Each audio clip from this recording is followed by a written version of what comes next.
Olá, bom dia, tudo bem com vocês aí? Vocês estão me ouvindo bem aí? Tranquilo? Sejam bem-vindos aí a esse domingo maravilhoso do Senhor, que Deus possa nos honrar nessa reunião, falar aos nossos corações, encher a gente de conhecimento bíblico para uma vida mais prazerosa no Senhor. Quando há falta de conhecimento, a gente vive de qualquer maneira, mas quando há conhecimento bíblico de verdade, ou seja, conhecimento que a gente aprende e procura praticar, gente, é fantástico isso. Ontem eu experimentei isso, foi uma bênção. Ontem, no culto da noite, eu vou fazer uma pausa de gratidão pelo dia de ontem. Eu e mais os irmãos que trabalharam e vocês que colaboraram, foi muito importante esse evento de ontem, onde famílias estão conseguindo fazer refeição hoje dignamente, vamos dizer assim, no mínimo da dignidade, é porque você ajudou, eu ajudei, todo mundo ajudou, enfim, nós nos unimos nessa direção, né, de colocar arroz, feijão, enfim, o básico na mesa das famílias. Domingo à noite, hoje à noite, a gente vai agradecer ao Senhor. Nessa palavra inicial, eu quero deixar bem claro aqui hoje que nós estamos fazendo uma introdução ao Novo Testamento. Nós não vamos abordar o livro, já entrar nos livros do Novo Testamento. Para a gente estudar o Novo Testamento, tem algumas questões básicas que a gente precisa aprender, porque senão quando a gente lê o Novo Testamento, a gente não entende bem o que está lendo, algumas palavras que surgem ali, alguns grupos, algumas situações políticas, culturais. A gente tem que ter essa percepção do plano de fundo histórico, né, do Novo Testamento. Então a aula hoje não fica decepcionado não. A aula hoje ela vai ser bem histórica, porque a gente precisa compreender esse momento que antecedeu ao livro de Mateus. Começa o Novo Testamento, são 27 livros, e eles vão até lá no livro de Apocalipse.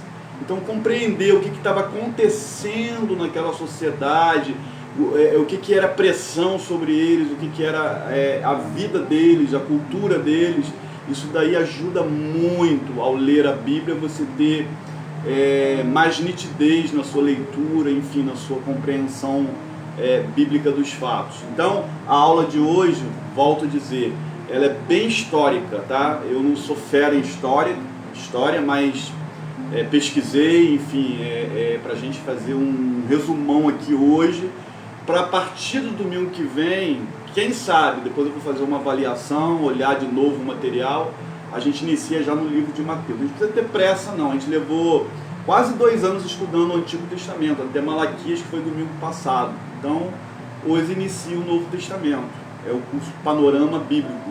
Também vamos agradecer a Deus no culto da noite por isso. Eu quero ter uma voz de oração com você, nesse tempo que a gente está vivendo de muita dificuldade, de muita luta, de muita dor, e que Deus esteja conosco, nos orientando, enchendo a gente de sabedoria, tá bom? Vamos orar então.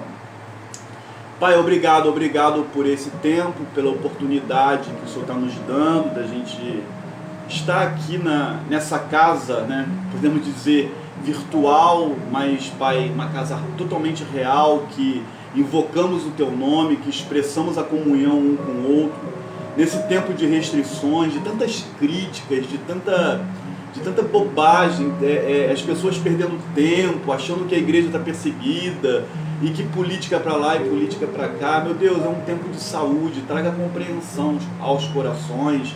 Cada comunidade toma a sua decisão responsavelmente diante de Ti. Abençoa o Seu povo, tira o Teu povo, Pai, dessa briga, dessa besteirada toda. O mais importante é a gente cumprir o nosso papel, seja ele virtual, presencial, seja ele de segunda a sexta, no sábado, no domingo.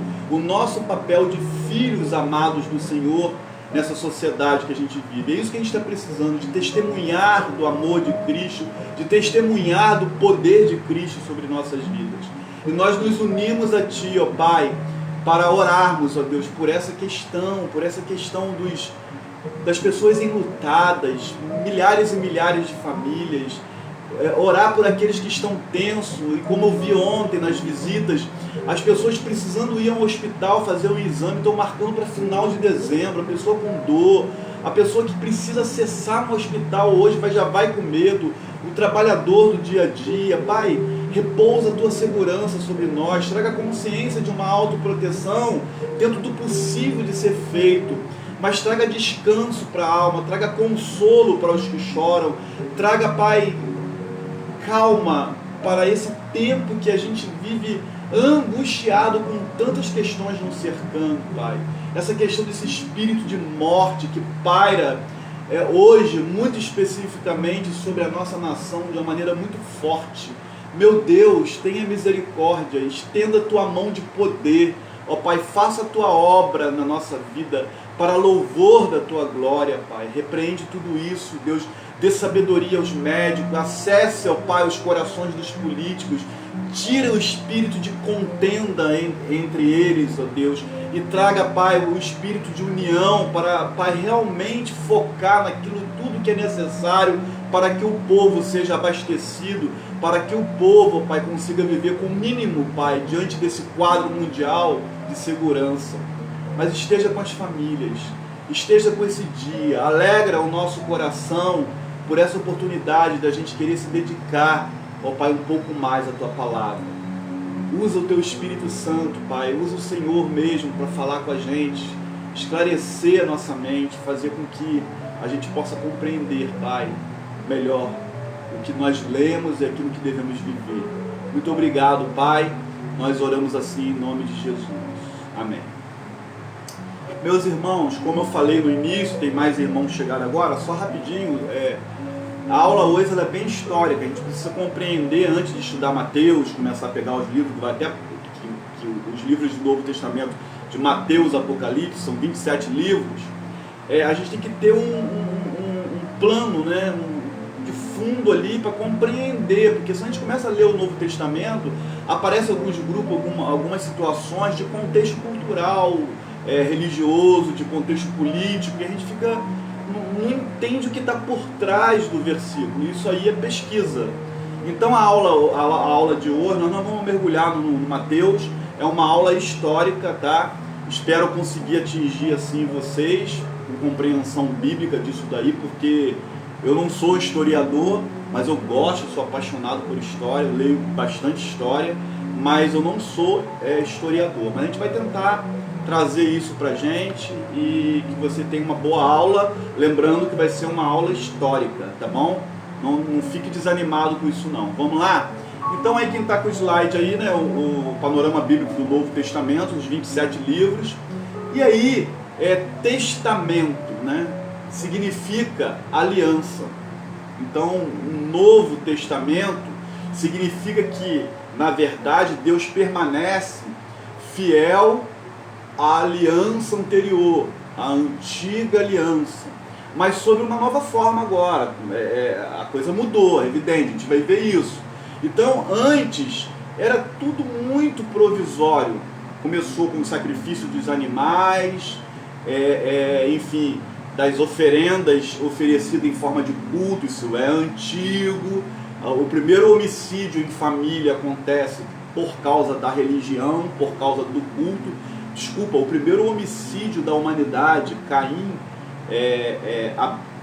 mata Abel por causa de culto, de sacrifício, de oferta. Então você vê que essa linguagem universal da religião no homem desde os primórdios.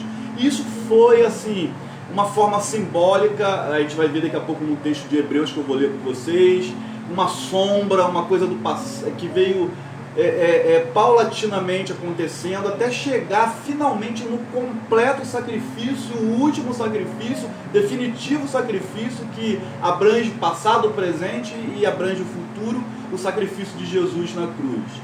Então essa nova aliança, né, que é esse Novo Testamento que temos de Deus, ficou muito claro na boca de Jesus.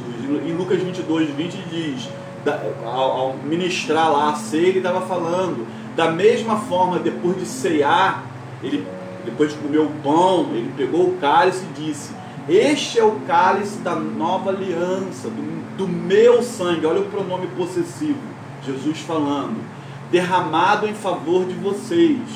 Então a nova aliança tem como fundamento o sacrifício de Jesus, que é o último e eterno sacrifício e perfeito sacrifício diante de Deus. Eu botei até um símbolo aí, uma aliança com espinho dentro aí no slide de vocês, para você ver, para você lembrar disso. O cálice da nova aliança é no sangue de Cristo, Lucas 22, 20, tá ok? Então, de acordo com o autor dos Hebreus, a gente não sabe concretamente quem é, as pessoas chutam por aí, enfim, é o autor da carta aos Hebreus do Novo Testamento.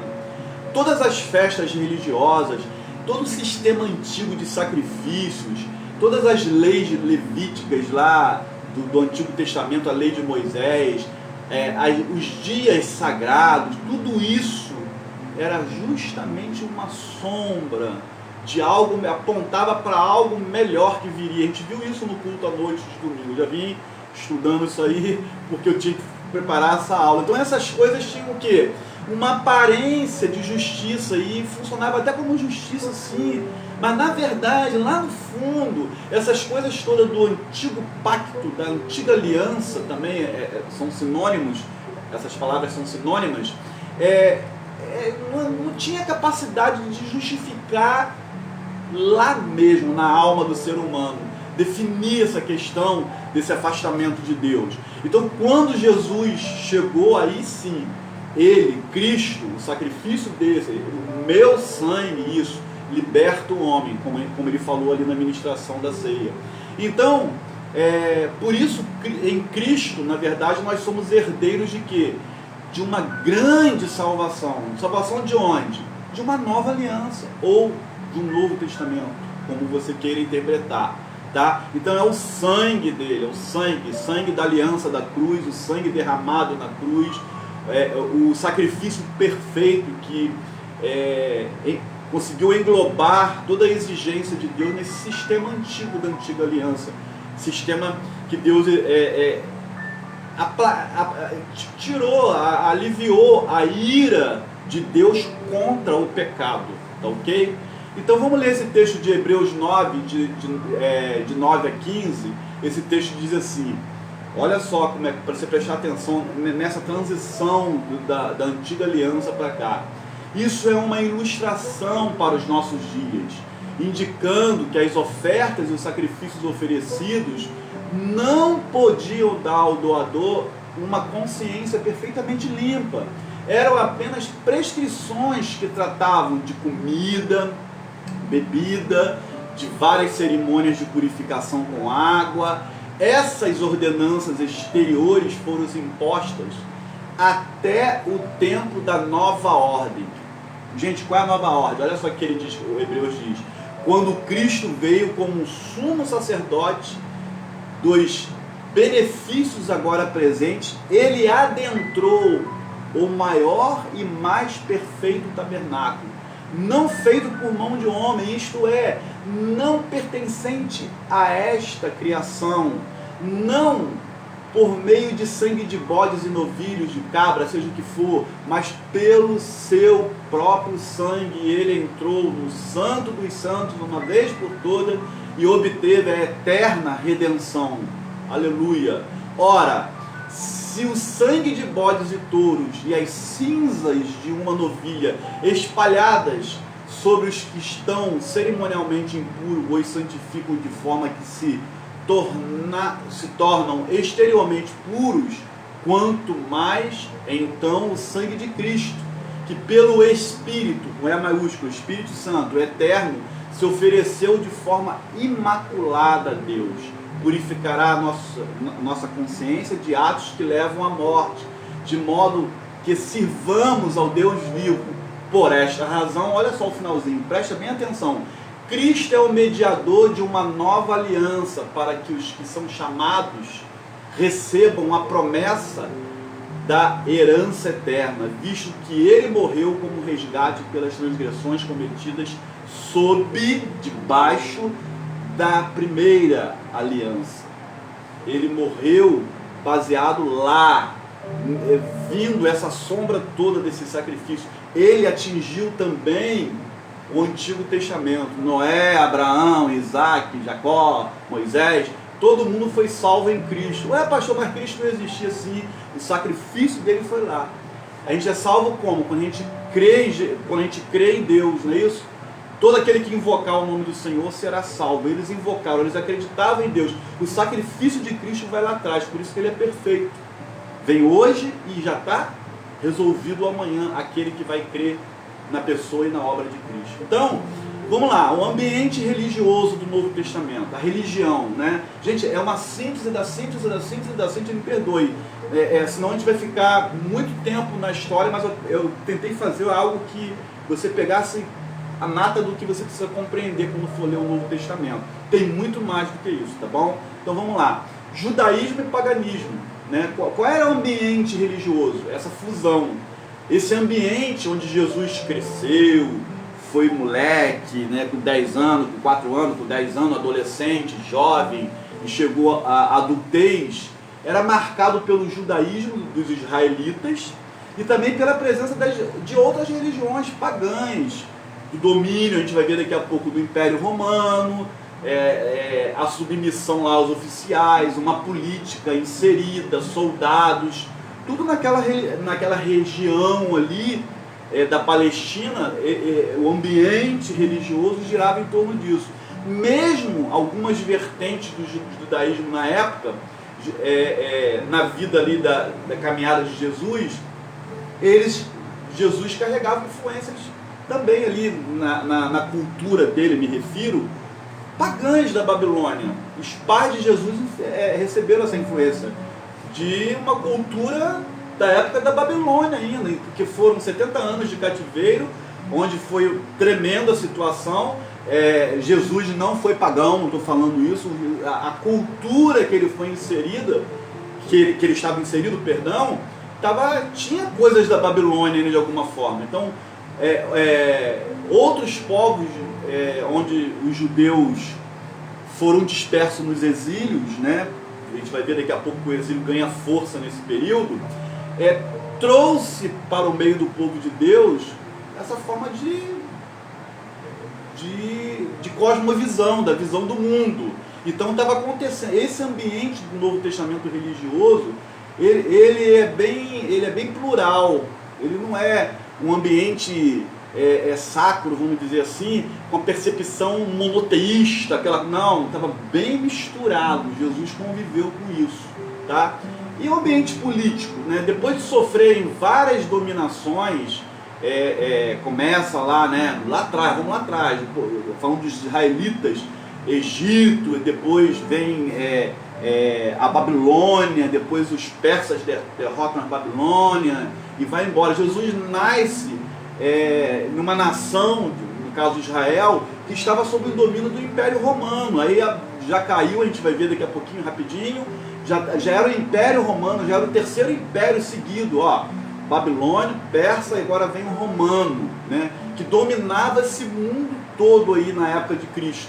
Então, aos judeus, praticamente todo, né, aos judeus era permitido nessa época o seu culto, a sua língua, a cultura, o costume religioso deles, até os códigos das leis de Moisés, mas, como sempre, do povão, vinha carga pesada de impostos para sustentar o imperador romano e não causar nenhuma rebelião à sua autoridade. Todo mundo curvadinho ali, porque pianinho, quem manda aqui é o imperador. Então, esse contexto imperialista de um sistema político opressor, né, estava muito forte na época de Jesus. Os romanos literalmente saqueavam, né, o povo judeu. Então eles tinham uma ávida esperança de vir um Messias. Por isso que você vai ver que quando começar a entrar nos livros do Novo Testamento, a expectativa do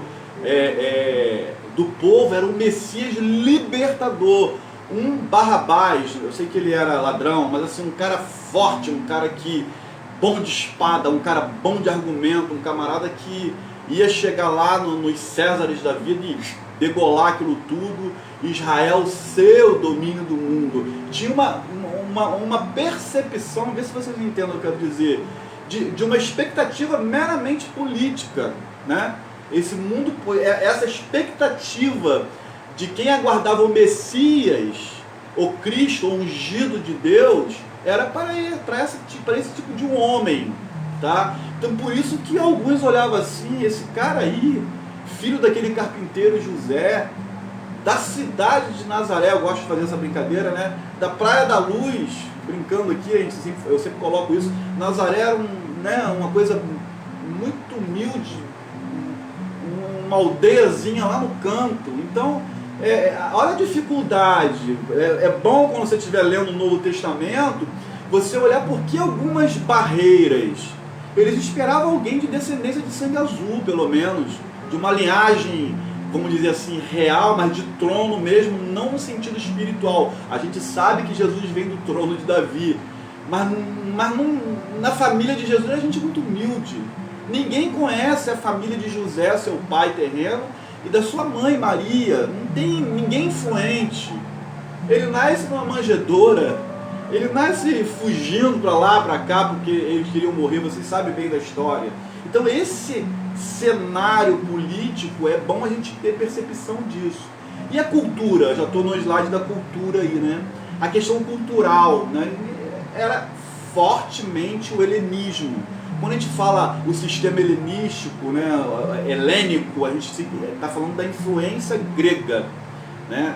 Porque teve um período muito longo com eles, né? E agora estava no romano, mas a influência grega era demais. O domínio político romano, o idioma da filosofia grega, fazia vamos dizer assim, um domínio do mundo ocidental. Influenciou muito, né, o ambiente do Novo Testamento como um todo. Haja vista que o Novo Testamento ele é escrito em grego. Praticamente 99%, algumas coisas lá que pode ter em aramaico, depois a gente vai ver isso com calma, mas era em grego, né? Como é que foi isso? Então o sistema cultural era um sistema helênico com um governo romano. Olha aí a mixigenação cultural tremenda aí. Isso implica na religião, isso implica num montão de coisas, isso implica nas interpretações, sim, que já havia o Antigo Testamento. Como que a mente dessas pessoas, do cidadão comum, acessava, lembrando que não é um livrinho como é que a gente tem na mão, não, tudo legal, não, era em rolos de papiro, né? O povão não tinha esse acesso, mas qual era a interpretação desse pessoal, já com uma mente, com cultura filosófica grega? Olha o desafio aí, muito tremendo, né? Mas esse é o ser humano, a gente tem a imagem e semelhança de Deus, essa capacidade de interagir com os mundos, capacidade de se perceber inserido em um mundo, em uma sociedade. A maioria aí, os jovens na academia, o outro no ambiente de trabalho, você com os parentes de outra religião, a gente dentro da nossa cultura evangélica, que é um grande parêntese hoje, complicado isso, a gente vive isso de certa forma. E como que a gente está olhando o Novo Testamento? Como que a gente está interpretando o Novo Testamento dentro dessa realidade? A gente precisa pensar sobre isso. Então, essa compreensão da época de Cristo, do mundo de Jesus, dos escritores bíblicos, é muito importante para você, quando começar a ler o Testamento, a gente vai lembrar esse estoque que a gente está dando aqui da primeira aula. Eu vou estar puxando isso sempre. Tá? Então agora a gente começa a introdução ao Novo Testamento. Eu passei por essas questões para a gente fazer um desenho aí mais ou menos. Agora a gente vai começar essa introdução mesmo. Então o que é? O período interbíblico. O que é isso? Ou chamado também período intertestamentário, né? É o momento da história de um espaço de tempo do Antigo para o Novo Testamento. Eu sempre falo isso com vocês, hoje não vejo muito não, mas mais atrás um pouquinho, quem tem as Bíblias mais antigas, de Malaquias para Mateus, passavam 4 folhas de Bíblia ou 2, 1, 2, 3, 4, em branco, né? Então a narrativa bíblica mostra para a gente que cerca de 400 anos mais ou menos, 400 e alguma coisinha lá, entre Neemias, o período de Neemias, que é o livro que compreende, a gente viu na última aula, o livro de Malaquias, foi no período de Neemias. Por acaso Malaquias caiu como o último livro da Bíblia, está cronologicamente na posição também como o último livro do Novo Testamento, mas a gente sabe que a compilação do Antigo Testamento não está na ordem cronológica, a gente já viu isso, tanto é que Neemias é antes de Salmos, e é o mesmo período de Malaquias, cá no finalzinho, encostando em Mateus. Então, só para lembrar isso a vocês. Então, olha só que interessante, esse período de 400 e poucos anos de Malaquias para Mateus é um período que se chama na teologia de anos do silêncio, ou período de silêncio.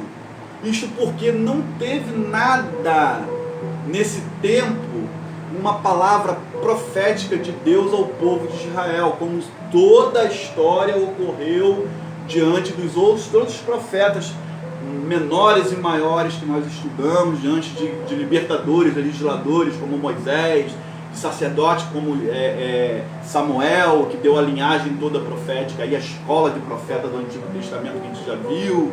Enfim, houve realmente, não é, entenda por favor, não é que Deus sumiu, não houve historicamente comprovado, canonicamente comprovado, biblicamente comprovado, manifestação da parte de Deus em profecias para o povo. Então, a gente trata isso como um período de silêncio, ou anos de silêncio, o período entre Malaquias e Mateus, entre o período do Antigo Testamento para começar a história do Novo Testamento. Então, esse período interbíblico, a gente precisa recuar um pouquinho, vamos recuar um pouquinho até o ano 538, que a gente tem o início persa, né, do período persa, do Império Persa, que durou aí uns 330 anos antes de Cristo aí. E os persas conquistaram depois os babilônicos, que foi Nabucodonosor lá, que pegou lá e destruiu Jerusalém, né? Então ele conquistou ali Jerusalém em 568 a.C., olha só. E isso resultou num domínio persa sobre os judeus, por um período de 200 anos, o Império Persa. Nesse período, esses judeus libertados por sumos sacerdotes, que tinham permissão, nós vimos o decreto de Ciro nas últimas aulas do Antigo Testamento, para seguirem a sua prática religiosa, até mesmo voltar, né, para Jerusalém, enfim. Então, nesse período de 430 anos antes de Cristo, o profeta Malaquias, que é o último livro do Antigo Testamento, ele exerceu o seu ministério profético. Então, em 333, olha só, está se aproximando de Cristo, chegando do zero, né? Vamos lá, 430 Malaquias, então mais ou menos uns 100 anos depois, em 333, foi a vez das tropas persas serem derrotadas. Observou? Por Alexandre o Grande, quem viu o filme sabe disso, né? Então, Alexandre o Grande, eu vou falar um pouquinho sobre ele. Então, preste atenção, Babilônia, Persa, né? Aí agora chega aí Alexandre o Grande, que deu início a um período helenístico. Agora você já sabe o que é, o período grego. Então ele tinha uma ambição tremenda. Algumas pessoas falam assim, não, Alexandre, o que ele quis mesmo foi difundir a língua grega no mundo inteiro. Não foi só isso. Era a cultura grega no mundo inteiro. Não era só a língua faz parte da cultura, eu sei, mas os costumes como um todo, o jeito de governo, o jeito de interação com o povo, das autoridades com o povo, né? Então a gente vai ver isso lá, Jesus falando para os líderes deles, mas falando que os líderes do mundo gentio, exercem poderes sobre as pessoas. Aí Jesus fala assim, mas entre vós, entre os seguidores, os líderes dele, não é assim. Jesus estava se reportando, olha só, como é que ajuda a compreensão de um versículo. A gente vai ver isso depois, tá? Só dei uma entradinha aqui para você perceber. Estava reportando o estilo de liderança grega, de impor sobre a pessoa, como é que se diz? Dominar a pessoa, grego e romano. Então esse Alexandre o Grande, 330 a 166 aí, o período helenístico, Alexandre o Grande, em 323, ele morre e seu império é rachado entre os seus generais lá, os 4 principais generais. Dessa divisão aí, do Alexandre o Grande, que ele realmente, quem viu o filme, né, pode botar que você consegue lá no Netflix ou no YouTube, ele consegue dominar quase praticamente o mundo todo, ele estava conquistando tudo. Então, nessa divisão surgiram aí 2 dinastias, a Ptolomaica e a Seleucida. Então, no Egito, a Ptolomaica, né, e o Seleucida na Síria, né, e na Macedônia. Foi grandes divisões. Só que essas 2 dinastias disputavam praticamente um pouco mais de um século o controle da Palestina. Quem se encontrava na Palestina, gente? O povo de Deus, Israel. Tá lá, Palestina. Eles estavam de olho nisso daí. Então o que acontece? Enquanto a parte dos Ptolomeus, né, estavam sob o controle da região ali da Palestina, os judeus foram muito respeitados. Mas as coisas foram andando, as guerras foram acontecendo, e era por força, não era diplomacia, por favor, era por violência. Aí os Seleucidas assumiram esse poder, e posteriormente resultou num período mais dramático dessa história judaica, e heróico também, né? Então os primeiros anos foram tranquilos. Então quando vai se aproximando do ano 0, já em 175, 170 a.C. aí, surge aí Antíoco IV, chamado de Epifânio, que subiu ao poder. Aí mudou tudo, galera, mudou totalmente. Esse camarada, ele foi fazer o processo de helenização da cultura grega na forma mais radical e severa possível, cometendo muitas atrocidades. Então ele tinha o objetivo de acabar. Olha como que um governante entra, as coisas mudam. Isso vale na democracia, vale no regime imperialista, porque fica a cabeça pensante ali. Então nós hoje temos, só um parênteses aqui, eu vou fechar rapidinho, não vou entrar em política não. Nós temos um sistema presidencialista, olha só, a gente tem 500 e poucos deputados lá, se não me engano, 500 e um pouquinho, 81 senadores, e se bota o poder na mão de um só para botar a caneta e fazer tudo, já é o que é. Você imagina uma pessoa, você pega um cara com a mente torta como um cara desse aí, e ele queria acabar com a religião judaica. Então, entre algumas coisas que ele fez, eu quero destacar para vocês o seguinte: ele proibiu os elementos de costumes judaicos, os elementos fundamentais ali da cultura judaica. Ele tentou destruir todas as cópias da Torá. O que é a Torá? O livro de Moisés, os 5 primeiros livros da Bíblia, muito usado pelos judeus. Foi um período de perseguição, se aproximando do nascimento de Cristo, cerca de 200 anos antes, aí, menos de 200 anos antes. Ele exigiu que o deus grego Zeus fosse cultuado na marra, por decreto, por força, por violência. Então, olha o que ele fez. Dentro do templo de Jerusalém, ele sacrificou um porco. Aí é uma questão cultural. Para o judeu, o porco, os animais de unhas fendidas, eram alimentos impróprios. Vê como é que você começa a compreender, e você vai ler lá no livro de Atos, Pedro tendo que ter aquela visão de um monte de animais impróprios para comer. Deus deu a visão a Pedro, e Pedro falou: jamais eu vou comer isso aí. Por quê?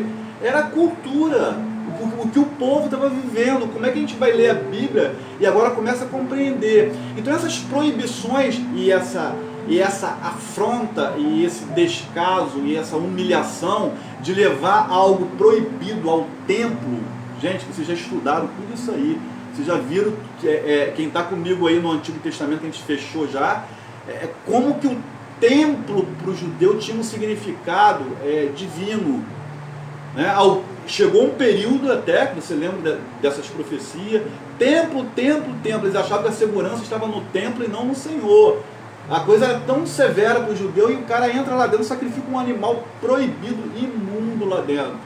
Isso teve repercussão de revolta, o cerco vai ficando pesado quando se mexe no bolso, quando se mexe na cultura, na religião, entrando com proibição. Todo o sistema totalitarista traz esse espírito de rebelião, de se confrontar. Olha só o que aconteceu. Aí veio o quê? A revolta dos judeus. Foi justamente nesse período interbíblico. Matatias era um camponês, né, idoso, de uma família sacerdotal. Ele tinha 5 filhos. E tinha um camarada chamado Judas Macabeu. Jonatas, Simão, João, Eleazar. Eles foram a liderança de oposição a esse governo cruel, perverso, violento, que queria impor a força à helenização. Antíoco IV, Epifânio. Então esse conflito ficou conhecido como a revolta dos Macabeus, que durou aí em média de quase 25 anos, entre 166 e 142, chegando para 0. Gente, é muito importante isso. Culminou na independência de Judá, olha lá, em 63 a.C., já encostando, quase Jesus chegando já. Foi uma guerra, por isso que esse livro Macabeus, que tem na Bíblia Católica, um livro apócrifo, a gente vai ver daqui a pouco, é muito interessante como plano de fundo histórico aí, de você compreender a história, porque 1ª e 2ª Macabeus tem na Bíblia Católica. Então você vai ver, não como canônico, porque a gente vai ver o porquê não dá para se basear espiritualmente, mas como você olhar a história, cara, tremendo. A revolta dos Macabeus foi por causa dessa imposição cruel de Epifânio. Então você vai vendo como é que os conflitos vão surgindo e como o mundo está chegando para a época de Cristo, no momento de quase como sempre, né, os movimentos de Deus acontecem diante de grande convulsão social, política, acontecendo tudo ao mesmo tempo. Então Simão, um dos 5 dos irmãos de Matatias, morreu. Então a dinastia dos Asmorreu se transformou também num regime helenista. Então, comparado com aquilo que foi imposto pelo Seleucida em 103 a 76 a.C. Então Alexandre Janeu chegou até mesmo a perseguir os fariseus. Então olha só, você vai vendo que o conflito ficou tão grande que até entre eles estava confuso. Então lá mesmo em 63 a.C., a dinastia Asmorreu chegou ao fim. Então uma intervenção romana, olha aí, presta atenção, uma intervenção romana na disputa entre Aristóbulo II e Hircano II, filhos de Janeu, que veio tudo dessa revolta, e a dominação romana iniciou aí uma forma de maneira traumática para os judeus. Então o general Pompeu, que conquistou o Oriente para Roma, tomou Jerusalém, acabou massacrando o sacerdote, profanando o lugar santíssimo, após ter sitiado a área do templo por cerca de 3 meses. Ele chutou o balde lá. Olha como é que de novo as coisas vão acontecendo, agora numa mistura, chegando depois da morte de Alexandre o Grande. Presta atenção, a dinastias que vão acontecendo, Ptolomaica e Seleucidas, e vem outros por cima brigando. Ele levou o conflito interno, que o povo de Israel estava mais do que perdido aí agora, e vem outro, aí chegou o romano. Olha como é que chega o romano. E aí, nesse período também houve o quê? Houve literatura. Gente, o mundo não parou. Então você vai ver os grandes filósofos, né? A gente vai vendo aí Platão, Sócrates, Aristóteles. Eu sei que falei fora de ordem, mas vem tudo desse período aí. O mundo não parou, o ser humano estava vivo. A revelação de Deus nesse período não houve, é o período do silêncio, não há evidência histórica para a gente isso. E esse período interbíblico, ele foi marcado por esses conflitos de turbulências, violências, mortes, conquistas. Então, o material literário, né, que aconteceu nesses anos foi tremendo, né? Textos históricos, citei Macabeus, 1ª e 2ª Macabeus, tem na Bíblia Católica, as obras apocalípticas, teve algumas, certamente obras principais surgiram aí que servem de base para a gente aqui. É a Septuaginta, os livros apócrifos, praticamente todos, os manuscritos do Mar Morto, que foi encontrado agora no século passado. Então a Septuaginta foi a principal, né, a versão grega do Antigo Testamento, conhecida pelo algarismo maiúsculo, né, romano, né, LXX, com letra maiúscula. Ela possui esse nome porque, segundo essa tradição, 72 estudiosos lá do povo de Deus, reunido na ilha de Faros, próximo lá à cidade de Alexandria, tá vendo? Se reuniram para traduzir o Antigo Testamento para o grego. Isso porque teria ocorrido precisava acontecer num período de 72 dias. Então foi não tinha xerox, era comunicação oral. Então a Septuaginta, ela se tornou a Bíblia dos judeus. Entenda isso. Fora da Palestina, o povo não sabia nem falar mais a língua dele direito, muito menos ler. Então, o grego, com a percepção de Alexandre o Grande, traz um dos veios fortes, a língua grega sendo língua franca do mundo, seria o inglês aí hoje, tá? E se deu principalmente pelo fato de que muitos deles já realmente não falavam e muito menos liam hebraico, né? Então, posteriormente, a Septuaginta também se tornou a Bíblia mais usada pela igreja primitiva. A galera da igreja primitiva, Paulo, Atos dos Apóstolos, eles usavam a Septuaginta, porque a gente não tinha como guardar, era papiro, o papiro é muito frágil. Então as cópias eram em rolos. E ali já tinha passado por esse processo de formar esse cânon. E a Septuaginta, só abrir um parênteses e fechar um parênteses aqui, eu te garanto isso, você pode fazer pesquisa que você quiser. A Septuaginta é o Antigo Testamento conforme a Bíblia, a nossa Bíblia, de Gênesis a Malaquias. Não contém os livros apócrifos, ok? Então, essa Septuaginta foi produzida por volta de 250 a.C. Então, posso dizer que Alexandre o Grande, 333, 323, ele incentivou muito, né, os judeus a se mudarem para Alexandria, porque é homenagem a ele mesmo, né, dando-lhes até mesmo o privilégio de cidadãos gregos. Ele queria tipo um povo só, com uma cultura só. Então ele preparou esse caminho que foi um projeto dele, pessoal, de helenizar o mundo. Ele tinha essa visão. Então foi lá atrás, aconteceu isso aí. Então os livros apócrifos também, né, foram desse período. Tem exceção aí de 2ª Esdras, que é um livro apócrifo. Tem um livro de Esdras na Bíblia, porque os apócrifos também não é só um livro como Macabeus, Tobias, não. Às vezes o sistema apócrifo é a sequência de um próprio livro da Bíblia, tá ok?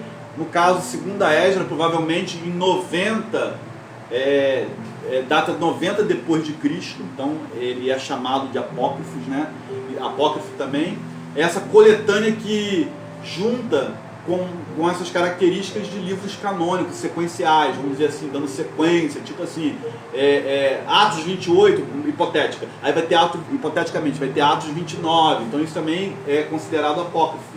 Tá? Então, por um lado, sem dúvida, essa obra possui importância de fonte de informação para a gente, para estudo, para a gente compreender o período dos testamentos. Então, por outro lado, os livros apócrifos não servem, não dá para a gente ver nele valor doutrinário, porque contém erros cronológicos, várias ideias conflitantes que contradizem, né? Por exemplo, o livro de Tobias, que você vai encontrar que é permitido acender vela para mortos.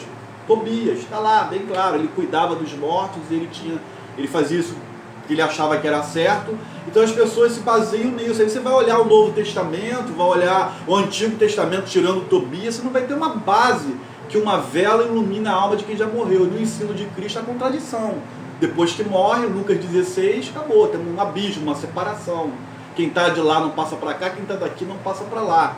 Então, você não pode, por exemplo, se basear nisso daí. Mas serve sim um plano de fundo para olhar a história, para a gente se enriquecer, acessar esses livros e acessar a história para você compreender melhor o Novo Testamento, tá? Mas nunca com base doutrinária, porque vai haver esses conflitos. Então, a sociedade no período intertestamentário. Eu falei, galera, que houve essa aula de história, tem um pouco de paciência aí, é complicado mesmo, tá? A sociedade desse período interbíblico, né? Ou intertestamentário. É o período desse Antigo e Novo Testamento. As grandes mudanças aí ocorreram muito forte na sociedade judaica, nos tempos de Jesus. Um dos maiores e mais tremendos significativa mudança, foi a diáspora. A gente sabe, gente, que ela começou no exílio, sim, mas no período interbíblico, a diáspora, que é a dispersação dos judeus pelo mundo, realmente ganhou muita força. E eles chegaram aos lugares mais longínquos possível. Inclusive, pouco depois, até o Ocidente, né? Então esse período também foi marcado pelo surgimento, olha só que interessante, de grupos políticos, religiosos, né? Ou a fusão dos dois, que foram muito atuantes no primeiro século. Isso traz uma interpretação diferenciada do Novo Testamento. Esses grupos destacam-se, os mais conhecidos, os saduceus, essênicos e fariseus. Zelotes também poderia encaixar aqui, mas olha só, vamos ver um pouquinho sobre eles. Então, daqui a pouco, o período bíblico, interbíblico, também, aí ó, olha aí, a galera fica aí, pô, mas negócio de templo, eu preciso de tempo para adorar a Deus. Não, preciso de tempo para adorar a Deus. Mas olha como é que vem a cultura. Quem pegou o Antigo Testamento, desde o templo, destruição de templo de Jerobabel, destruição do templo de Jerobabel, destruição do templo de Salomão, Jerobabel reconstruindo, destruíram de Jerobabel depois de Cristo, em 70 depois de Cristo, aí vem o templo de Herodes. Agora, olha só, nesse período interbíblico, o conceito sinagoga disparou. Eu botei essa sinagoga da França, enorme, tem essa imagem aí para vocês, uma das maiores. Por que esse conceito disparou? Porque só entender culturalmente, historicamente, o povo pulverizou, espalhou pelo mundo. Então, durante esse período, e o período da Babilônia também, o povo de Israel não tinha mais acesso a templo. Ficou complicado expressar sua cultura religiosa. Então eles tinham que ser confrontados por práticas religiosas pagãs que ameaçavam a continuação da sua expressão religiosa como povo de Deus. Então essa realidade levou os judeus a concentrarem em preservação daquilo que eles já possuíam. No caso, a Torá e a convicção de que eles eram povo de Deus. E aí como é que nasce isso? Essa forma de culto era fundamentada no estudo da Torá, na piedade pessoal, na oração, alguns cânticos também, como a cultura hoje de culto, como forma de substituir sacrifícios que eles não podiam mais ser oferecidos. Então, logo o judaísmo podia ser praticado em qualquer lugar. Não, olha só que barato, não só em Jerusalém. Lembra os profetas que a gente estudou, que falou que a adoração não ia ser mais lá, e vem a mulher samaritana com uma dúvida para Jesus, mas é em Samaria ou em Jerusalém? Olha só. Então o próprio movimento do povo, essa catedral que eu botei nesse slide aí é em Budapeste, tá? Enorme, é uma das maiores do mundo também. Então o judaísmo podia ser praticado em qualquer lugar. Então o conceito foi preservado pós o exílio. A reunião em sinagogas, que eram locais onde as pessoas se reuniam, como lá o templo da IBVO, o templo de qualquer outro aí hoje, o lugar que a gente se reúne para adorar a Deus e desfrutar da comunhão, tornou-se muito popular. Então, ó, vamos lá do passado, lá atrás agora, rapidinho.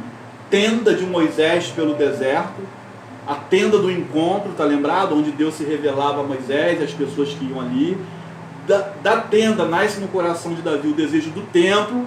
O templo vai para a sociedade, vive num conceito pós-libertação do Egito, já com o povo de Deus estabelecido. Salomão edifica esse templo cai, eles vão para o exílio. Da volta do exílio, Deus levanta 2 profetas exclusivos para profetizar a reconstrução desse templo. Quem foi? Vamos lembrar aqui, Ageu e Zacarias. Nós estudamos agora há pouco tempo. E agora esse templo está bombando, mas agora o povo não dá para todo mundo ir para Jerusalém. O povo cresceu muito e o povo se espalhou e cria-se a sinagoga. Ó, acompanha o movimento histórico. É muito interessante isso. E aí surgem os grupos religiosos, políticos e profissionais do Novo Testamento. Já estou finalizando, sei que está um pouco longo. Eu falei que ia ser, tem um pouquinho de paciência, tá?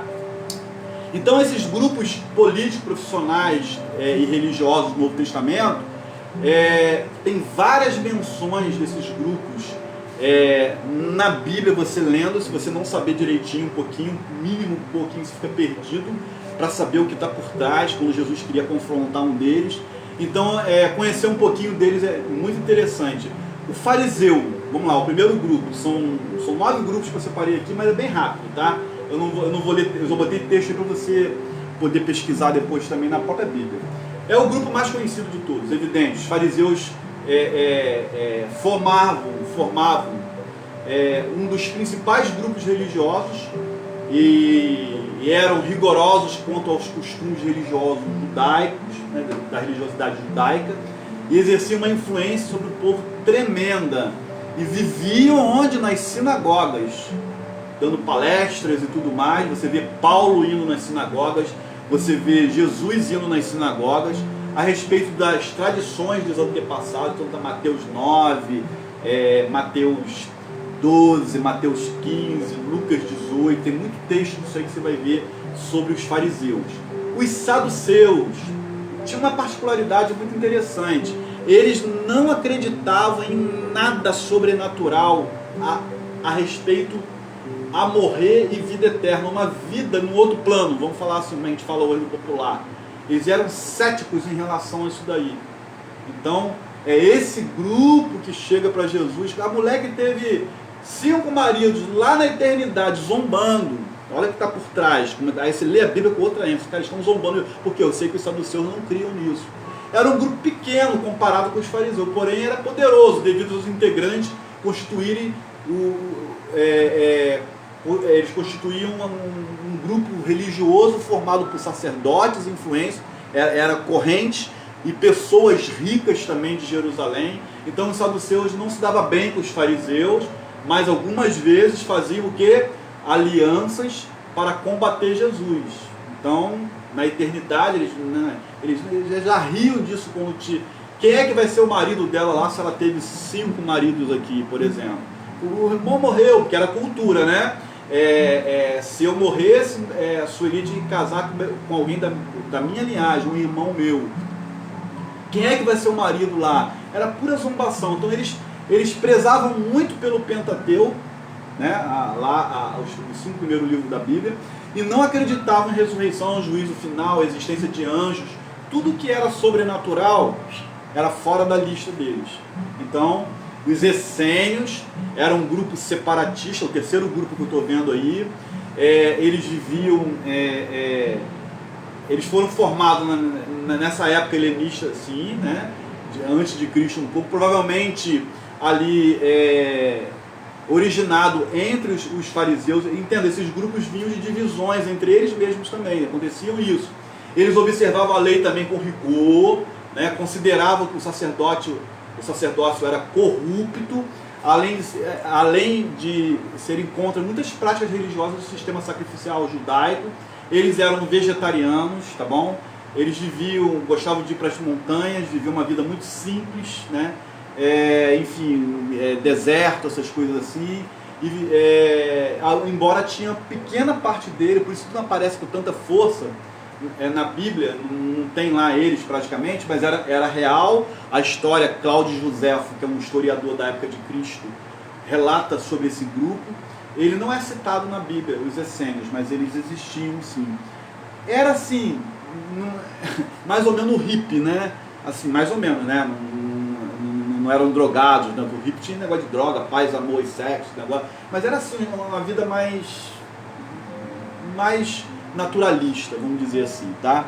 Os zelotes, o quarto grupo, tradicionalmente considerava que os zelotes eram um partido judaico nacionalista que se rebelou contra Roma.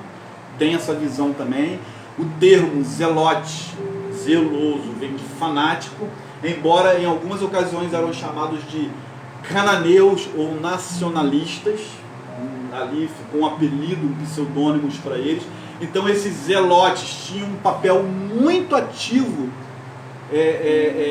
teve um papel muito ativo nessa rebelião de 66 a 70, que resultou, gente, de forma dramática, a destruição do templo de Zorobabel.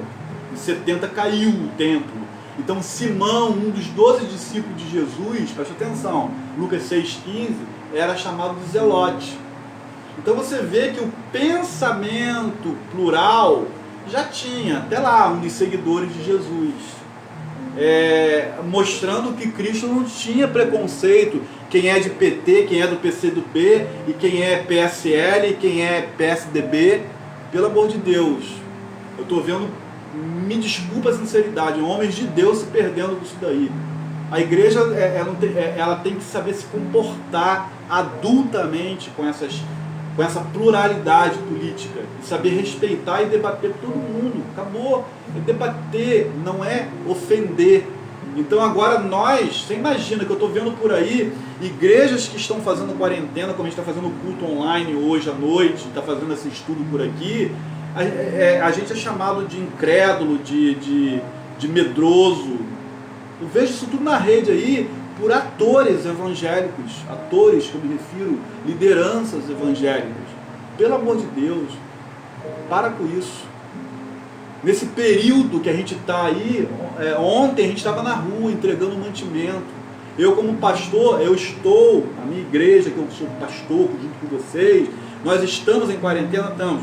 Eu fui ao hospital, entrei em UTI, eu fiz cerimônia fúnebre, várias. Não tem ninguém parado com medo, não. Ainda que eu tenha medo, eu posso falar que eu tenho medo de pegar Covid. Não tem problema nenhum de falar, eu sou ser humano. Mas eu estou vivendo a vida. Agora eu não quero expor ao meu povo pequeno, 50, 60 pessoas, a se arriscarem. Então é ridículo você ver um zelote, um nacionalista dentro de um seguidor de Jesus. Show! Beijo para Jesus para isso. Amém, porque eu quero ser como Jesus, eu não quero ter preconceito. Quando a gente tem preconceito, a gente fecha a mente para a razoabilidade da vida. A gente fecha a mente, a gente perde o chão. Não vou ouvir fulano porque o cara é pentecostal. Eu não vou ouvir o cara porque o cara é porque o cara é de direito. Eu quero saber de um Brasil melhor. Então vamos seguir a nossa aula aqui. Eu só quero mostrar que estava no meio de Jesus um cara lá. Eu botei a figura do zelote aí. Os caras lutavam, né? Tá aí com uma figura aí com um tipo de arma na mão, né? O estilo do zelote. Eu estou falando que o de Jesus e Simão fazia isso. Não tem fundo histórico para isso, mas era comum deles. Tá? Os herodianos, você vai ouvir isso na Bíblia, era um grupo de judeus que preferiam ser governados por um descendente do rei de Herodes o Grande, ao invés de um governador romano, como Pilatos, né? Então tá lá os textos, Mateus 22, Marcos 3, 12. Tem os nicolaítas, não era dominado lá muita gente, mas aparece no livro de Apocalipse 2, né? Eles lá. Então era um grupo, era considerado seita herética, faziam várias coisas heréticas, comiam alimentos sacrificados a ídolos e se entregavam aos prazeres carnais, em orgias e tudo mais. Tinha esse grupo na sociedade de Jesus no Novo Testamento, e essa seita foi combatida pelos apóstolos e pode ser vista de maneira muito veemente, perturbando as igrejas, como Éfeso e Pérgamo, que é o caso do Apocalipse 2. Se você for lá, cuidado com a prática dos nicolaítas. Então, imoralidades sexuais, libertinagem, tem esse sentido aí também, dominação das pessoas. E aí, os herodianos, esse nome se dá devido também a se referir a pessoas que estavam a serviço de Herodes. E aí sempre você vai ver herodianos se confrontando com Jesus. É legal perceber esses grupos do Novo Testamento. Os samaritanos, o grande cisma, você sabe o que é isso muito bem, não se davam com os judeus, né, porque eram pessoas nascidas em Samaria. Lembra Samaria? Reino do Norte, região que ficava entre a Judéia e a Galiléia. Os samaritanos reconheciam apenas o livro da lei, o Pentateuco, como autoridade doutrinal nessa época de Cristo. Lembrando que já tinha todo o Antigo Testamento. Então os judeus não aceitavam ele como legítimos, né? O culto dos samaritanos era profano para os judeus. E ele via um samaritano aqui, ele desviava para cá. Sabe? Era mais ou menos assim. Os judeus não aceitavam nem qualquer forma de fala com o samaritano. Aí você vê Jesus conversando com uma mulher samaritana, dando uma aula de teologia para ela, né? Desculpa aqui, eu estou falando que Jesus era teólogo, não. Jesus é o verbo encarnado, é Deus, é o Emmanuel, Deus presente. Mas sim, o que ele explica ali para a mulher, nesse sentido que eu me referi, se não vou falar bobagem, chamar Jesus de teólogo, não tem como.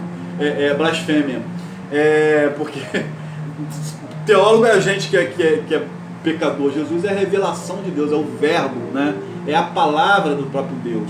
Então ele dá essa aula, essa mulher, falando com uma mulher no poço, explicando a ela que era o lugar de mulheres. O Senhor foi no lugar de mulheres, dignificou ali, porque o homem não tinha não podia ter esse contato, e muito menos com o samaritano. Um bom judeu tinha que meter o pé no peito dos samaritanos.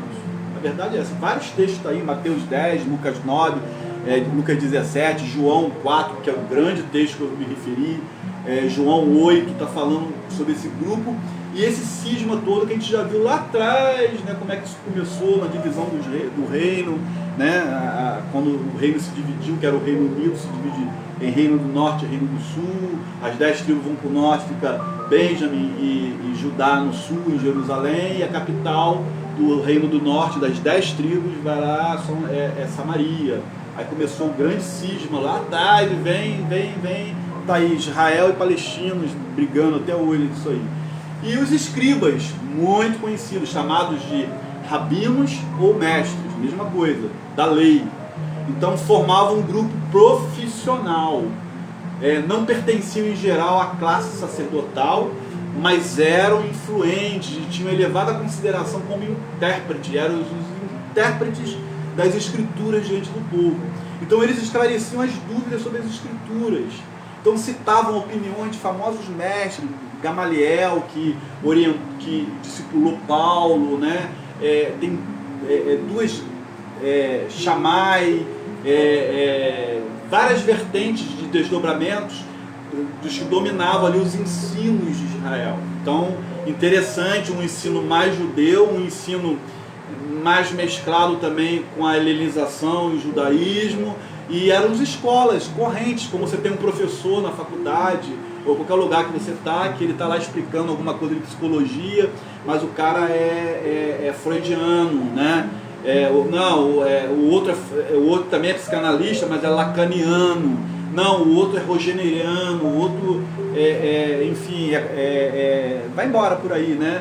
Várias correntes na medicina, a medicina holística, a medicina alopata, a medicina, são as escolas que vão formando e dando ideias às pessoas, tá? E aí o último slide, o último grupo, você conhece bem os publicanos, profissional também, que aparece nos evangelhos sinóticos. A gente vai depois aprender um pouquinho o que é o evangelho sinótico, né? É só Mateus, Marcos e Lucas, porque tem relação entre si, das histórias contadas entre si. Eles eram coletores de impostos. Olha aí, quem era Mateus? O primeiro livro do Antigo Testamento. Você vê, Jesus de novo, tendo um zelote, tendo um cobrador de imposto. Gente, muito tremendo isso, tem que aprender muito com Cristo. Então, nas alfândegas ali, em favor dos romanos, arrecadava para os romanos. Botei essa imagenzinha aí. Empregado contratados, né, por um contratador de cobrança de imposto. Eles eram uma classe desprezada, odiada por conta do ofício que servia. Muitos eram corruptos. Não estou falando que fulano ou esse era todo advogado é corrupto, todo pastor é corrupto, todo padre é pedófilo. Não é nesse caminho. Tem pessoas sinceras em todos os lugares.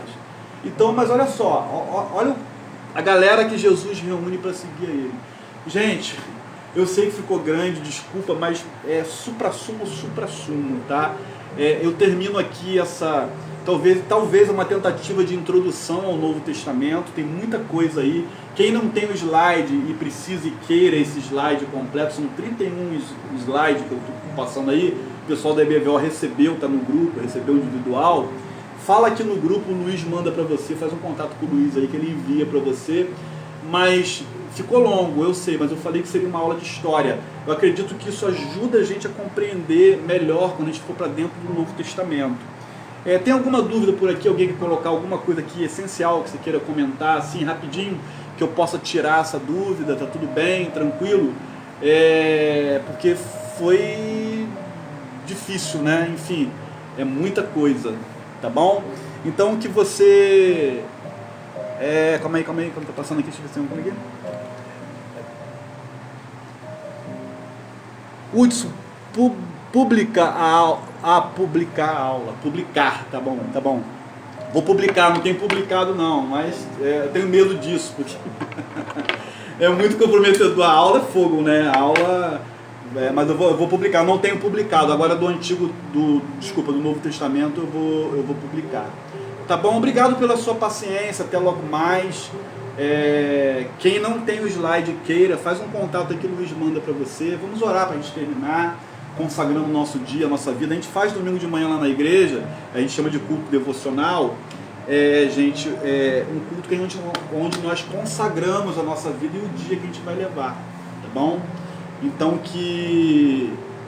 Já vou publicar assim, Luiz, eu vou publicar assim. Que Deus nos abençoe nesse dia. Vamos consagrar a nossa vida. O copo d'água eu tô com sede, tá? Não vou orar pelo copo d'água não, que já é bênção de Deus para minha vida. Vê tanta coisa na televisão aí. Bota o copo d'água aí, não tem nada disso não. Vim beber que eu tô com garganta seca. Vamos orar, vamos. Pai, obrigado por essa manhã. Obrigado por a gente poder rever tanta coisa. Eu fico preocupado, tanta coisa corrida, Deus, tanto assunto que isso aí dá quase centenas de páginas de livro, e é complicado, mas Deus, trabalhe no coração do meu irmão, traga entendimento para o meu irmão, que ele possa compreender melhor o Novo Testamento, ao participar desse encontro, dessas aulas do panorama bíblico. Abençoe, Pai, as nossas vidas. Nós consagramos a nossa vida, esse dia, o que vamos fazer ainda, o ambiente familiar, a parte da tarde.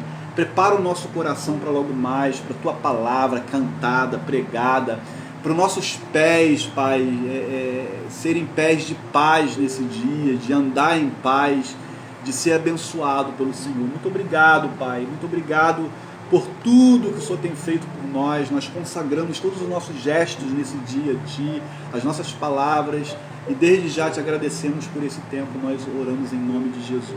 Amém. Meus irmãos, eu vou depois fazer uma compilação de todo o Novo Testamento num único arquivo, me refiro, zipar todas as aulas, as 41 aulas que a gente tem como é que é o nome? PowerPoint, e vou liberar para os irmãos, para o irmão ter todas as aulas que nós tivemos do Antigo Testamento, tá? De Gênesis a Malaquias, tá? Deus abençoe, um domingo feliz para você. Um beijo no coração. Tchau.